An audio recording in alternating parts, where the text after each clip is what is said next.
Y nada, pues que ya hemos avanzado, como bien les he mencionado, hemos avanzado en este documento, que no es más que una exhortación apostólica titulada Familiaris Consortio, que providencia de Dios, ¿no? El poder meditar este documento precisamente hoy, siendo ya esta hermosísima fiesta, esta hermosísima celebración de la familia sagrada. Espero en Dios poder servirles, poder verdaderamente ayudarles, pues con algunos comentarios que hacemos conforme a este documento, y que realmente su familia crezca en santidad, siempre, siempre en santidad, es decir, perfeccionándonos, luchando por alcanzar la perfección. Entonces, este documento, que como les decía ya hemos avanzado por algunos fines de semana, pues lo hemos dividido, y ahorita este documento yo ya le puse en el título de este video parte número 6, que de todas formas perdón, al final del día la garganta como que no da para más. Pero bueno, ahí estamos ya, tomando un poquito de agua. Entonces, tenemos la parte número 6, que yo les decía que no importa si se han perdido las partes anteriores o los programas anteriores, porque lo van a poder ver en el canal de YouTube de su servidor, Fray Sergio MJM. Ahí en ese canal de YouTube he subido las partes anteriores, los programas anteriores han quedado grabados, así como este programa ya se está grabando. Entonces, tenemos pues esta exhortación apostólica, que es de Su Santidad San Juan Pablo II, que va dirigida al episcopado, es decir, a los obispos, al clero, es decir, a todos los consagrados, a los fieles, es decir, a ustedes como laicos, y por supuesto dice a los fieles de toda la iglesia. ¿Sobre qué nos va a hablar? Sobre la misión de la familia cristiana, ¿sí? En el mundo actual. Conste que estamos hablando, fíjense nada más los años que nos aparecen, 1980, por ahí el 90 me parece, en fin, que no son precisamente situaciones de nuestro tiempo, tiempo actual. Sin embargo, pareciera, ¿verdad? Qué curioso esto, qué curioso este detalle, que estos datos, pese a que son de aquellos años, tienen muchísima similitud a nuestros tiempos. Y fíjense ya cuánto tiempo ha transcurrido, muchísimo. Y aún así han prevalecido. ¿Esto qué significa? Que los católicos no hemos sabido trabajar entonces. Las familias no han sabido trabajar cristianamente. No han sabido sobrellevar los valores cristianos.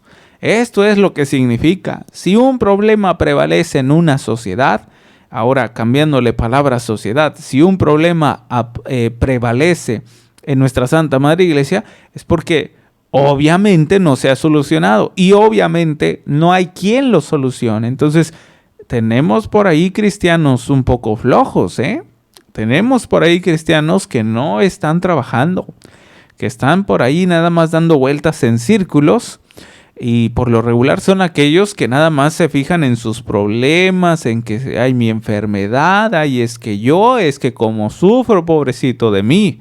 Son aquellos que no perdonan, son aquellos que no se reconcilian con los demás, son aquellos pues que no han abandonado su situación de pecado y que por lo regular no hacen nada en lo absoluto para poder tener una vida de estado de gracia, una vida sacramental. Así es que vamos a ver pues qué es lo que nos comparte este bello documento esta exhortación apostólica más bien de Familiaris Consortio. Nosotros nos quedamos en esta primera parte que nos dice por aquí este documento, luces y sombras de la familia en la actualidad. Y bien, apenas el día de ayer leímos este punto número 4, donde nos explica primero este subtema, necesidad de conocer la situación. ¿Y de qué nos habla precisamente este punto número 4?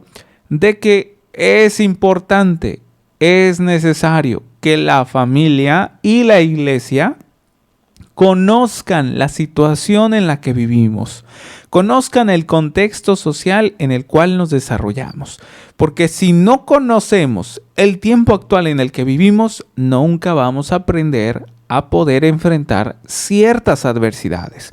Por ejemplo, yo les pregunto a ustedes, se supone que como católicos deben de saber a qué adversidades nos estamos enfrentando hoy. ¿Sí? Y yo les pudiera compartir rápidamente homosexualidad, lesbianismo, que más división en la familia, que es lo más doloroso. Para nosotros como consagrados también hay, también nos toca, no nada más crean que para ustedes. Hay división en las comunidades religiosas, ¿sí? Hay poca también, aunque no lo crean, hay poca practicidad religiosa en las comunidades religiosas, en los consagrados, en los seminarios. ¿Por qué? Pues porque ahí cada uno de los líderes pues no se está poniendo las pilas, ¿sí? Igual que cada uno de sus miembros, no nada más los que liderean, no nada más los que están a cargo de la comunidad o de la familia. Hay precisamente este detrimento en las familias, no tanto porque el poder del maligno y del enemigo está atacando y acechando. No, déjense de fregaderas. Vamos al problema central. El hombre, el ser humano, ha abierto las puertas al enemigo. Nosotros mismos, pues. ¿Sí? Y no empecemos a apuntar, porque luego, sí es cierto, aquellos que atacan a la iglesia. No. Espérense.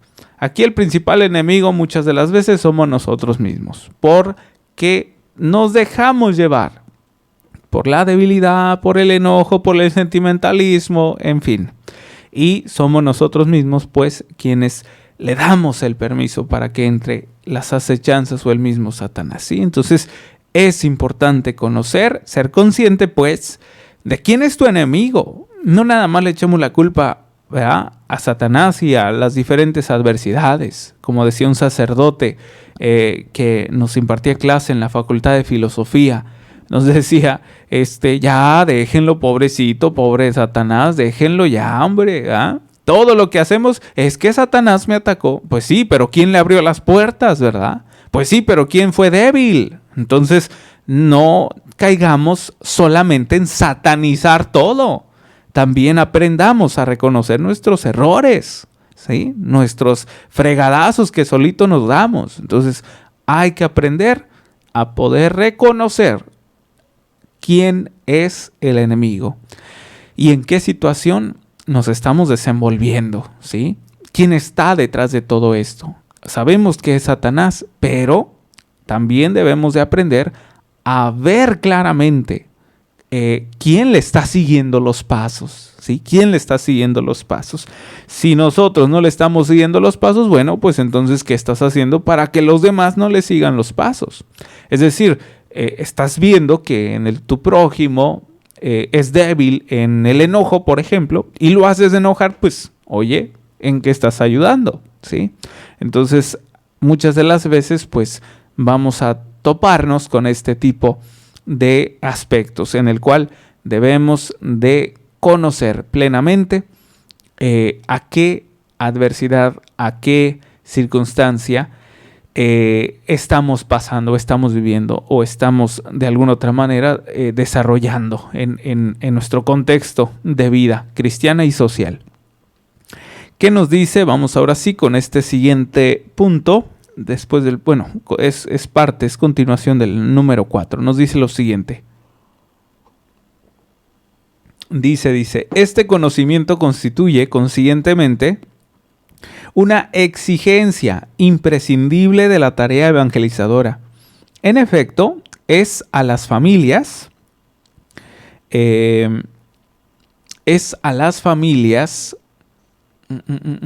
acá está, de nuestro tiempo, a las que la iglesia debe llevar el inmutable y siempre nuevo Evangelio de Jesucristo, y son a su vez las familias implicadas en las presentes condiciones del mundo, las que están llamadas a acoger y a vivir el proyecto de Dios sobre ellas.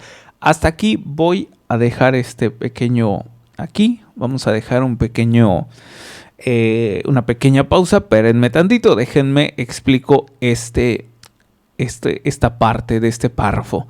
Dice: este conocimiento constituye consiguientemente una exigencia imprescindible de la tarea evangelizadora. Y luego nos explica precisamente lo que dijo en estos dos renglones. Dice: en efecto, es a las familias de nuestro tiempo. ¿De dónde? De nuestro tiempo.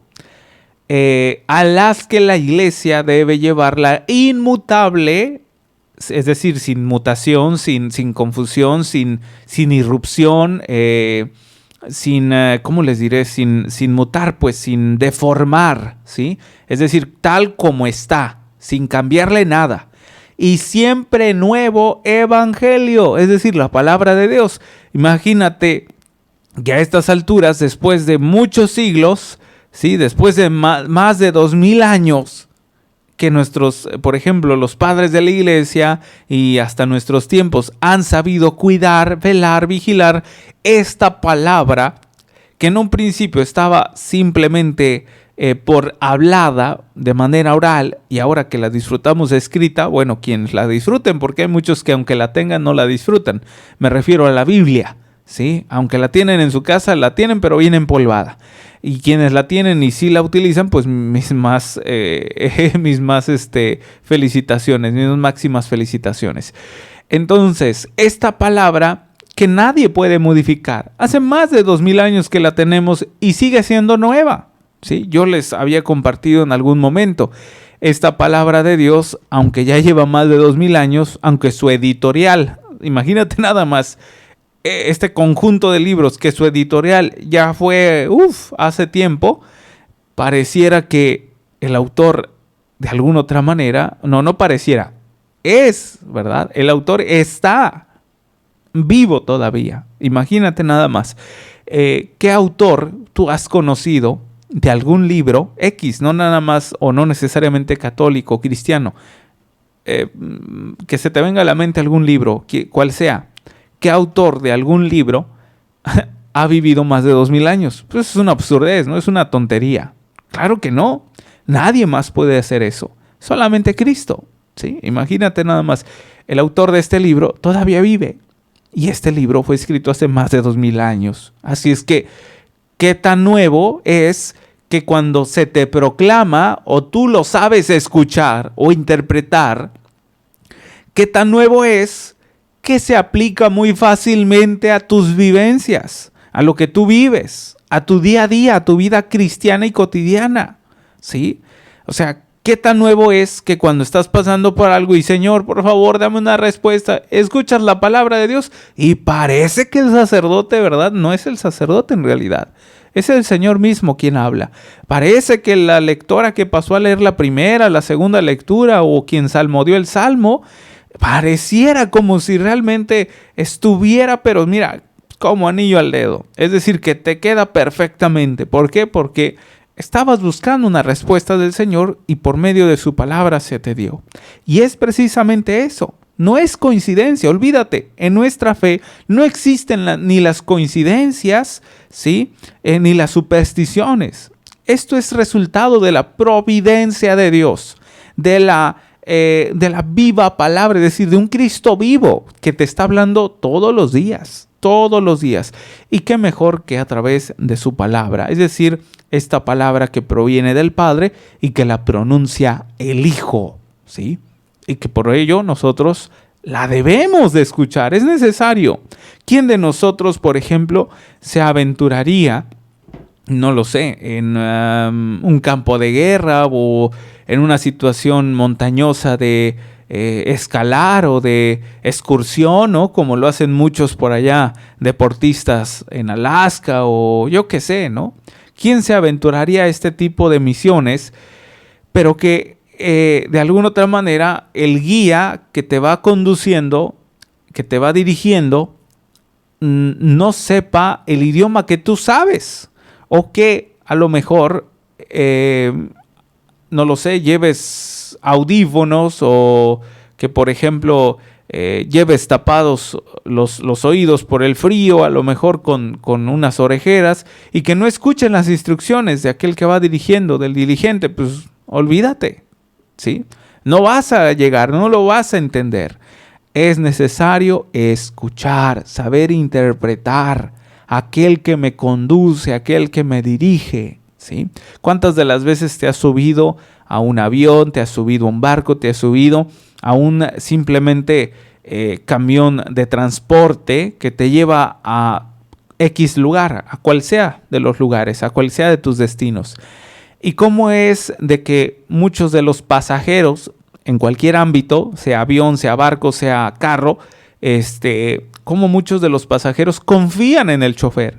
Pues porque trae el uniforme, se ve que le sabe, maneja muy bien, o simplemente el vuelo fue excelente. Bueno, pues entonces, ¿cómo confiamos en ciertos pilotos, en ciertos conductores? Porque sabemos, ¿verdad?, que ellos son los expertos. Entonces, ¿cómo no confiar en aquel que conduce mi vida? ¿Cómo no confiar en aquel que verdaderamente me va a llevar a la santidad? Debemos saber escuchar, interpretar. Muchos de nosotros ya no queremos aventurarnos en interpretar su palabra. Ay, no, qué flojera. No, ni le entiendo, ¿sí? Imagínate ahora en la misa, cuando se te pregunta de qué trató la lectura o de quién era la lectura. No, pues quién sabe, ¿verdad? Entonces es importante saber interpretar. ¿Para qué? ¿Con qué objetivo? Saber conducir mi vida, saber conducir a mi familia a la santidad, a la vida eterna.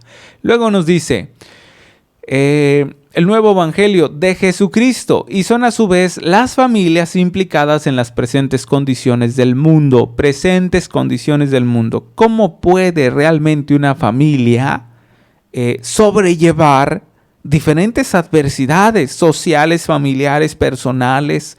¿Cómo puede sobrellevar, por ejemplo, hoy una familia ante mucha estupidez que ya se ha creado? ¿Cómo puede sobrellevar una familia diferentes adversidades como la homosexualidad, el feminismo? ¿Cómo puede una familia sobrellevar estas circunstancias que muchas de las veces pueden robar a nuestros pequeños, a las nuevas generaciones? ¿Sí? Pueden robar su inocencia, pueden robarles a sus hijos. ¿Cómo una familia puede sobrellevar este tipo de adversidades? Precisamente llevando el evangelio cerca de ellos, es decir, al mismo Cristo que habla, y que a través de lo que escuchen puedan transmitir en medio de diferentes circunstancias venideras, adversas a nuestra fe, ¿sí? Por ejemplo, hoy tenemos muy claro, el ejemplo muy claro en esta bellísima festividad, que en lo personal se me hizo así ya algo demasiado extremo y muy tonto a la vez. Imagínate, hoy en nuestra sociedad que quiere tumbar todo lo que tenga que ver con el cristianismo. ¿Cómo puede ser esto? A ver, entiendo que quieran derrocar diferentes cuestiones de cultura, diferentes cuestiones de costumbres. Eso lo entiendo muy bien, porque son costumbres a final de cuentas. Me refiero a costumbres y culturas a veces sociales. Entiendo que las nuevas generaciones quieran derrumbar este tipo de situaciones. Pero, a ver, ¿cómo se te ocurre a ti, Nuevo Mundo, querer quitar, derrocar una festividad, imagínate nada más, propia, fundacional de la misma cristiandad? ¿Quién es el fundador de lo que es la familia cristiana? ¿Quién es el fundador del cristianismo? Jesucristo. Y ahora quererme decir que la Navidad es simplemente un festejo, o quererme decir que la Navidad se puede proclamar o pronunciar diciendo felices fiestas, pues qué estupidez más grande. Quererle adjudicar el festejo a un gordito con traje rojo llamado Santa Claus, que no es más que una situación comercial, sí, que es un aspecto muy, muy comercial, o quererle adjudicar la Navidad nada más para juntarse la familia, nada más porque sí. Claro que no. Y yo en su debido momento, creo yo que lo dije el día de ayer, en su debido momento había escrito por ahí en mis redes sociales. Imagínate que en tu familia uno de tus miembros, tu hijo, tu mamá, tu papá, cumpla años y que le tienes una fiesta sorpresa, pero que les dices a quienes van a venir, ¿saben qué? Pero que no venga, ¿sí? Oye, pero va a cumplir años, es tu papá. Sí, pero que no venga, vamos a festejar entre nosotros. Pues no, ¿verdad? Se tiene que festejar al festejado, obviamente. Entonces, en la Navidad se festeja a Cristo Jesús por su nacimiento. No se festeja que vino tu familiar del sur. No se festeja que porque es momento de recogimiento y amor humano. No. Se festeja el nacimiento de Cristo Jesús. Punto. Porque Él es el fundador del cristianismo, Él es el fundador de la Navidad. Así de sencillo. Entonces, así de incoherente camina este mundo. Así de incoherente está contagiando el caminar y el peregrinar de las familias. Caminar sin sentido. Caminar por caminar. ¿Sí? Sin alcanzar nada, eso sí, ¿eh? A lo mejor en este mundo puedes alcanzar placeres, puedes alcanzar felicidades temporales, amores temporales, el amor de tu querubín, de tu hijo, de tu papá, de tu mamá, de tu esposo, de tu cuñado, de tu vecino. Pero eso no te va a llevar a la salvación ni a la vida eterna. Y qué lástima por los padres de familia que sobreprotegen a sus hijos. Es una pena de verdad tan grande.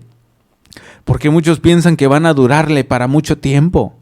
¿Sí? Muchos padres de familia piensan que van a durar para toda la vida y no es cierto. ¿Qué le vas a dejar a tu hijo? Nada, más que la inutilidad. Es lo único que le vas a dejar. Y no se diga en la cuestión cristiana menos, ¿verdad? Menos. Así es que ojalá los padres de familia de verdad estén trabajando por saber dejarles una herencia verdadera. Y no me estoy refiriendo a la cuestión monetaria, sino una herencia que nadie más puede otorgar a los hijos, porque esto le compete más a los padres, ¿sí? Escúchame bien, la herencia, no lo sé, oficial, la herencia prioritaria que le pueden dejar a los hijos, solamente le competen a los padres de familia, y esa herencia es el amor de Dios, y te lo puedo aclarar y me atrevo a decirlo a través de los medios. Esta herencia, que es el amor de Dios, nadie más se lo puede dar a tus hijos. Ni siquiera, fíjate bien lo que voy a decir, ni siquiera un consagrado. Ni siquiera un consagrado. Este amor solamente tú se lo puedes dar, porque tú eres el encargado. A ti se te ha encomendado este objetivo, la salvación de tus hijos. A nadie más, ¿sí? Luego no falta, ¿verdad? Ay padre, ay madre, ay fraile, ay hermana, se lo traigo para que me lo componga. Oye, pues ni que fuera un carro, ¿sí? Ni que fuera un vehículo, ni que fuera una computadora, para que lo arreglemos. No se trata de componer, se trata quizás de reparar, de sanear, pero eso te compete a ti, papá y mamá, a nadie más. Porque luego no falta, ¿verdad? Que papá y mamá se quieran hacer pasar ya a estos niveles, ¿verdad? A estos tiempos. No falta aquellos padres de familia que se quieran pasar en exageración, desequilibrar en su vida cristiana y por creerse muy santos, estar muy dentro de un templo siempre. Y esto ha pasado en nuestros tiempos, un desequilibrio total.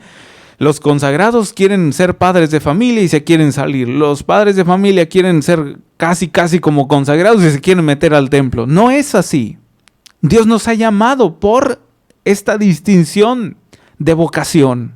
Dios nos ha llamado específicamente a una, no a dos vocaciones. Papá y mamá. Te ha llamado a ser papá y mamá. No te ha llamado a ser ni monjita ni padrecito, sino papá y mamá. Igual los consagrados. Monjita. ¿Sí? Fraile, seminarista, no te llamó a ser papá ni mamá, te llamó a ser consagrado, punto. No confundamos, por favor. Seamos realmente aptos, asiduos a el Espíritu que ordena los pensamientos. para que sepamos dejarnos conducir tal cual Dios manda. ¿Sí? No nos confundamos. Porque es lo que quiere el mundo y es lo que quiere el enemigo. Así es que tú sabrás si quieres seguir esos pasos. Vamos con este siguiente texto y dice: es más las exigencias, fíjate bien, es más las exigencias y llamadas del Espíritu Santo resuenan también en los acontecimientos mismos de la historia y por tanto la Iglesia puede ser guiada a una comprensión más profunda del inagotable misterio del matrimonio y de la familia, incluso por las situaciones, interrogantes, ansias y esperanzas de los jóvenes, de los esposos y de los padres de hoy. Pueden ser guiadas, ¿verdad? Pueden ser guiadas a una comprensión más profunda del inagotable misterio del matrimonio y de la familia. ¿A quién se está refiriendo para poder decirles que pueden ser guiadas? ¿A quiénes? Pues a los jóvenes, a los matrimonios. ¿Hacia dónde? ¿Sí? ¿Hacia dónde? Por esta cuestión de esta vocación de la familia. ¿Pero por medio de quién? Del Espíritu Santo. Del Espíritu Santo. Aunque debemos de entender que cualquier tipo de vocación es un misterio. Sí, la vocación es un misterio. Tanto la vocación a la vida consagrada, es decir, a los padrecitos, las monjitas, los religiosos, los seminaristas, como también es un misterio la vocación al matrimonio o a la vida en soltería. ¿Qué más nos dice? A esto hay que añadir una ulterior reflexión de especial importancia en los tiempos actuales, no raras a veces al hombre y a la mujer de hoy día, que están en búsqueda sincera y profunda de una respuesta a los problemas cotidianos y graves de su vida matrimonial y familiar. Se les ofrece perspectivas y propuestas seductoras, pero que en diversa medida comprometen la verdad y la dignidad de la persona humana. Se trata de un ofrecimiento sostenido con frecuencia por una potente y capilar organización de los medios de comunicación social que ponen sutilmente en peligro la libertad y la capacidad de juzgar con objetividad. Es decir, pues las diferentes adversidades que sobrelleva una familia, que sobrelleva un matrimonio, precisamente van a querer involucrarlos o los van a querer confundir, ¿sí? De una manera sutil, de una manera muy atrayente, ¿sí? Por ejemplo, ahora, ¿cuánto no se dice que la iglesia está en contra de la homosexualidad? O que la iglesia odia, detesta y quiere matar a las lesbianas, a las feministas. O sea, yo no sé de dónde sacaron esto, la verdad, ¿sí?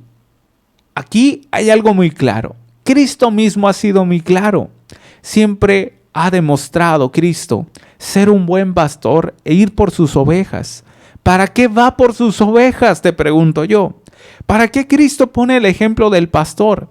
¿Para qué Cristo pone el ejemplo de este pastor que tiene que ir por su oveja así sea una y dejando a no sé cuántas, a más de 100? ¿Para qué tiene que ir por una aunque sea?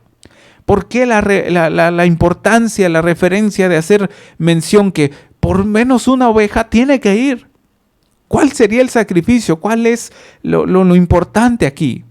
Lo importante aquí es recalcar que ya de suyo, en suma importancia se encuentra en juego el alma. En suma importancia. No el pecado. A Cristo no le interesa el pecado. Le interesa a aquel que se deja someter o que es sometido al pecado. ¿Sí? Entonces es importante poder reconocer que tanto Cristo como su iglesia, que es la Iglesia Católica, no está para ir a asesinar o a matar o a deshacernos de aquellas almas que Dios mismo ha creado, que Dios mismo ha llamado a la vida terrena, sino que está totalmente a favor de su salvación. Y si esta cuestión, este aspecto de ir a favor de su salvación, se encuentra la lucha por su conversión, porque se aleje del pecado, lo tenemos que hacer, ¿sí? Tenemos que hablar muy claro con el homosexual, con la feminista. Tenemos que hablar muy claro con aquellos que no profesan esta fe y decirles, mira, no queremos realmente la división en nuestra iglesia. No queremos que te vayas. No queremos que te alejes de Dios. Al contrario, queremos que te acerques, pero es necesario que dejes tu vida activa de pecado. Es necesario, pues, que te alejes del pecado para estar con Dios. ¿Sí? No se puede servir a dos amos, ¿sí? O a Dios o al mundo, o a Dios o a Satanás.